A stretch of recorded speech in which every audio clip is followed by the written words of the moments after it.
அண்ணன் ஓபிஎஸ் அவர்கள் வந்து தேசிய ஜனநாயக கூட்டணிக்கு வருவார் என்ற 100% நம்பிக்கை இருக்கிறது டிடிவி தினகரன் ஆசைப்பட்டிருக்காரு. அதிமுகவிற்கு என்ன சொன்னீங்க?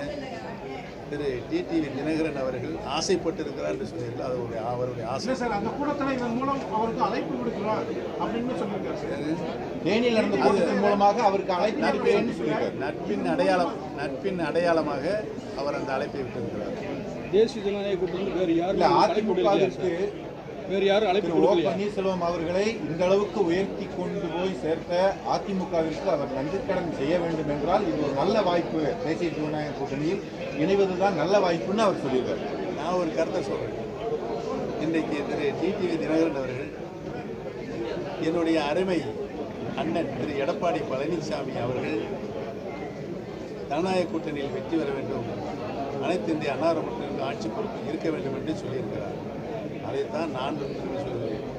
இன்றைக்கு எதிரும் புதிருமாக இருந்த டிடிவி தினகரன் அவர்களும் எடப்பாடி பழனிசாமி ஒன்றிணைந்திருக்கிறார்கள் ஜனநாயக கூட்டணியில். அவர்கள் நினைத்தால், யார் நினைத்தால்?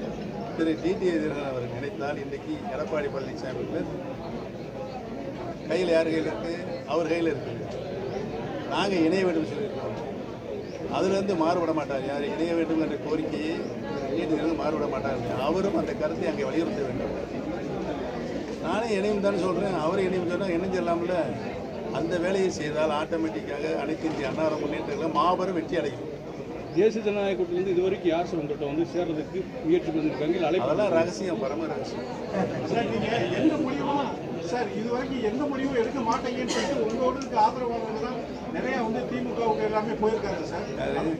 வைத்தியலிங்கம் போன்றவர்கள்லாம் போயிருக்காங்க இல்லையா? இந்த இரண்டாவது தர்ம யுத்தம் ஆரம்பிக்கப்பட்டதே திரு மனோஜ் பாண்டியன் அவர்களும் திரு வைத்தியலிங்கம் அவர்களால் தான் என்பதை தெரிவித்துக் நாங்கள் இந்த கூட்டணி இந்த எலெக்ஷனில் வந்து தாவேக்காவுடனோ இல்லை திமுகவோட இணைய போறீங்கிற மாதிரி ஒரு மிகப்பெரிய அதை நான் ஏற்கனவே ஆரம்பத்திலே உங்கள்கிட்ட சொல்லிட்டேன்.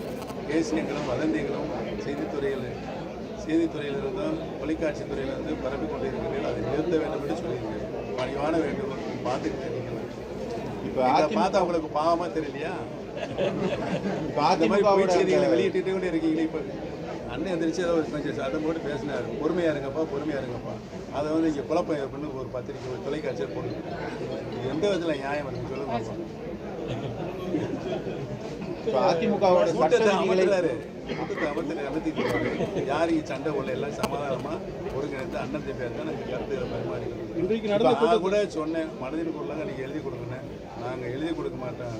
உங்களுடைய குரலை தான் நாங்கள் ஒழிப்பம் வந்து ஒருமித்த குரலாக ஒழித்துக் கொண்டிருக்கிறோம். இது எங்கே குழப்பம் வந்துச்சு? எதுக்கு அந்த தொலைக்காட்சி அதுக்குள்ளே முந்திக்கிட்டு போய் செய்தி போடுறீங்க? குழப்பம் விளைவிக்க வேண்டும் என்றே சில செய்திகளில் அது வந்திருக்கிறது. தவிர்க்கப்பட வேண்டும். ஆனால் மக்கள் தெளிவாக இருக்காங்க. நீங்கள் என்ன குழப்பினாலும் மக்கள் தெளிவாக இருக்காங்க.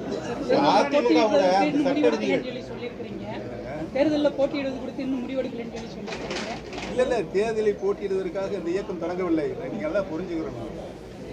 கழகத்தினுடைய சட்ட விதியை மீட்டெடுப்பதற்காக சட்ட போராட்டம் நீதிமன்றத்தில் நடைபெற்றுக் கொண்டிருக்கிறது. நீங்களா இப்பதான் சொன்னேன். நீங்களா ஒரு கருத்தை திணிக்காதீங்க. தமிழக மக்களிடத்தில் தொடர் திணிக்காதீங்க. சொல்றேன். ஏன் முன்னாலே உட்காந்து நீங்க திணிக்கிறீங்க? எப்படி சொல்லுங்க?